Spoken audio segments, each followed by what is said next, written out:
जुलाई में GST collection थी सरकारी तिजोरीओ छलकाई गई है। जीएसटी की कुल आवक 1.96 लाख करोड़े पहुंची है।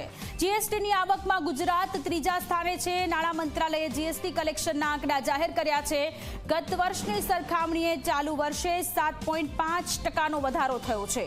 जून 2025 ની तुलनामां पण लगभग 6% જેટલું કલેક્શન વધ્યું છે। महत्वनुं छे के जुलाई 2025 में थयेला गुड्स एंड सर्विस टेक्सना कलेक्शनना आंकड़ा नाणां मंत्रालये जाहिर कर्या छे, जेमां महाराष्ट्र और कर्नाटक बाद गुजरात त्रीजा क्रमे छे। कलेक्शन में 3% वधारो पण नोंधायो छे। सरकारी आंकड़ा मुजब घरेलू ट्रांजेक्शन थी थती आवक वार्षिक धोरणे 6.7% वधीने 1.43 लाख करोड़ रूपिया पहोंची छे। आयात पर वसूलवामां आवता टेक्समांथी थती आवकमां 9.5% वधारो थयो छे, जे 52,712 करोड़ पर पहोंच्यो छे।